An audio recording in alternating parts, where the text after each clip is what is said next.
Hi, Charlie with Reading Tiles. So we let the pan sit 24 hours, drained it this morning,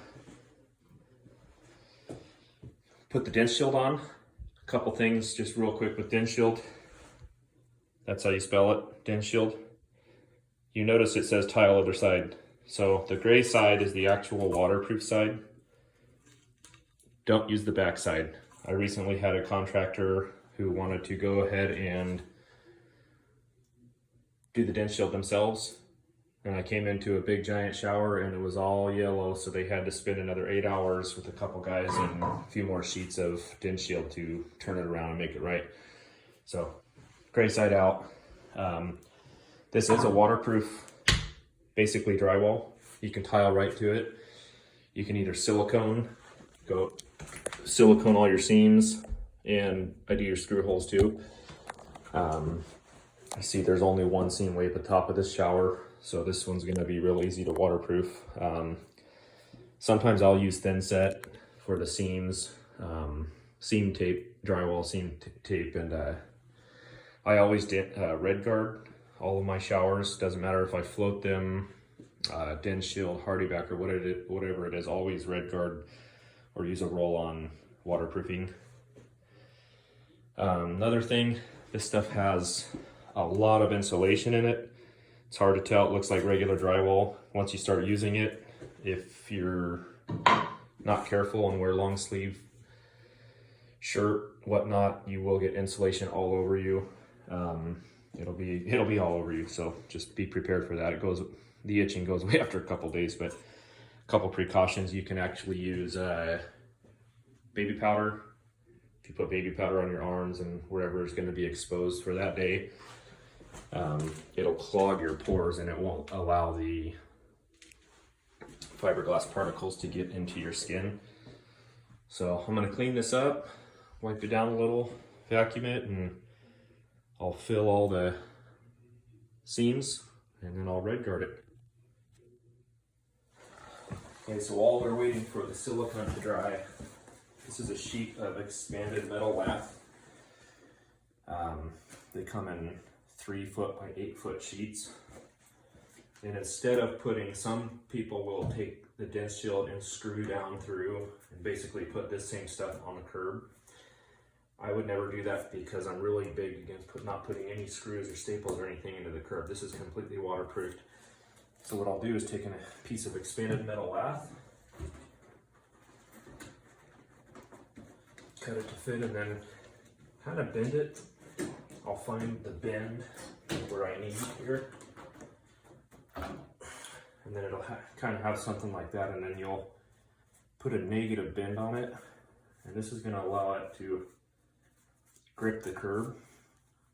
Once again, making it to where I have no reason to put any staples or screws or anything into the band. That's the spot that fails the most in these showers, is the curb, because people like to put staples and everything else in there. I'll put the factory edge, which is a smooth edge, the one that's inside the pan, so that there's no way of it penetrating the pan. The outside edge is jagged and stuff's really sharp. Doesn't matter out here. So we'll start with making sure I have a really nice, good negative bend on it. Start on one end, just being careful on the inside, especially not to damage the pan. You can just kind of let it cup around there. Now it is okay to put a couple staples out here if you want. There's no need to, but if you feel like you want to get rid of that little bit of flex there.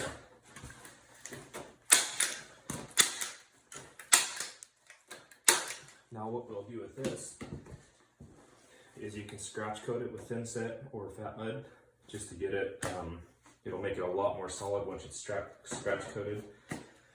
And then you can install your tile on the outside, on the inside, which I'll show you later.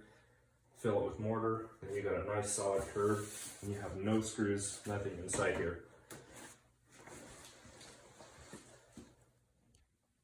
All right, scratch coat's done. I used a speed set.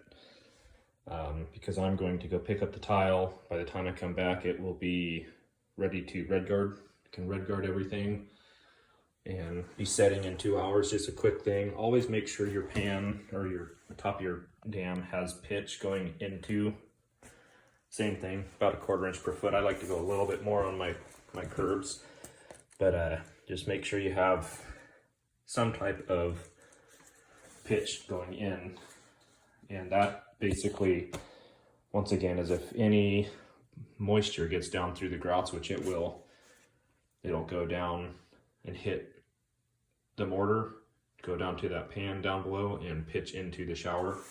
I'm also going to do a double protection here and red guard this curb, so you'll have the pan and red guard no matter what. So extra protection helps with the lifetime shower.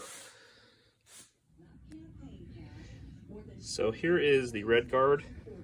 This is Dow Tiles product, but it's made by Customs, and which makes red guard. They just make it particularly for Dow Tile. It's called CBP-232, and it is waterproof and anti-fracture membrane. Works great, really good for waterproofing. You're gonna want a brush or a sponge, some people use, and a 3/8 inch nap roller. I'll do 2 coats in the corners and all the seams. That's the most important part, with my brush, and then I'll do another 2 coats over that and in the entire walls. That makes sure that this thing is just going to be waterproof forever. Okay, so what I have here is all the tile, and they've all been separated. This particular tile has veins, and I like to make sure I don't put the same tiles right next to each other, so it's a good idea to go through all your boxes so that you end up with multiple stacks of the same piece. So each one of these are all identical pieces. These are all identical pieces. You can imagine if you put those in the shower next to each other, they would look like you didn't take too much time. So what I'll do is I'll separate them all out like this, and that way I can strategically put them to where they're not identical pieces aren't right next to each other. So just a good idea. So we'll be putting these on the wall. I'll do the same thing with the bullnose, because some of those come out book matched in doubles. We're going to go ahead and put that mosaic marble on the floor. We got the DeWalt. So we got the first coat on. I do all the real critical areas, which are the seams. Up there doesn't really matter. Those seams, they're never going to get any water, but do them anyways. But these corners are really the only areas, besides the screw holes, which are all siliconed, that could possibly leak. But that's the first coat, so I'll do 1 coat just like this. I'll let it dry up. Another coat, do the exact same thing. And then I'll do 2 full coats rolling red guard on the rest of the shower. Red guard, like I said, this is the CBP, it's more purple. But you can see once it starts to dry, it turns this color and it dries really fast. I just put that last seam on there about 1 minute ago. The rest of this has been on for about 3 minutes, and it's already almost dry. So that's the cool part about it. Depending on humidity and temperature, it will dry pretty quick. So you can get setting basically once it gets to this point and it's dry, you can start setting. Although I let it sit about another hour, usually, even after it's dry to the touch, just to make sure it's fully cured. So we'll get the rest of this red guarded. Okay, got the red guard all done. This is a 100% waterproof shower. There's no cracks or holes, and you can see the red guard's applied really well where there's no clumps or bumps, because if there were and it were to dry and you tried to scrape it off while you were trying to install, maybe it's bumping out a little bit, and you're going to scrape it off, and then you're going to scrape off all your waterproofing. So that's why it's really important to take time, plumb your walls real good, and when you red guard, don't leave any big clumps because you're going to scrape it right off if you have to. A little bit of drying still doing up there. You can see where it's a little discolored, but overall, bottom's all good. Basically, this thing is ready to set. An important thing to understand when you're doing a shower is you technically should be able to shower without any tile in there. A lot of people think the tile, the grout, is waterproof or keeps water from going through. It's not. So this is called a story pole. Basically the layout that you're looking for. You can see those middle ones I took out of one of the stacks that have all the same pieces.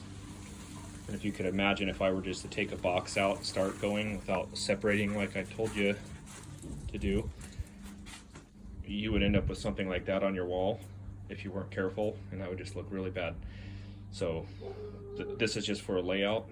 You always want a full tile at your ceiling if possible. There's other reasons, if there's windows or wainscots or niches that you want to take into account. You don't technically have to, but I always like to see full tile at the ceiling, so I'll take a measurement from the top down to the bottom, and I'll make a mark so that I know that I'll hit full tile once I start from the bottom. Okay, so our story pole showed 83 3/8. Go ahead and check the level on your ceiling. No ceilings are perfectly level. You want to find the highest point to measure from. So from that corner down, 83 3/8. That's our level line. That's where we're going to start our first course of tile. Sometimes I'll do the pan first. Other times, like today, I'm going to do the walls first and butt the pan to it. So I'll float it on one of the other days and let it dry out. The main reason is this particular tile is going to be really noticeable if it's not perfect. That float or the walls to the cut, you're going to really notice it if it's not exactly like that when it finishes. So if I set the pan first, sometimes I can get away with it, but with this particular tile, I want to set the walls first so that when you come back and cut the pan in, you can get that perfect point to point and you don't end up with something looking crooked. You know, something like that would be really bad all the way around there. So that's why on this one, a lot easier, fail safe, gonna look great. And one other quick thought before you start, make sure you check your layout a couple times. One of those measure twice, cut once deals. You do not want to start down there and end up at the top and have a 1/2 inch grout joint or something that looks ugly up there. You want that top joint to be really nice and tight. And that's why you want to check the level of the ceiling and double check your layout.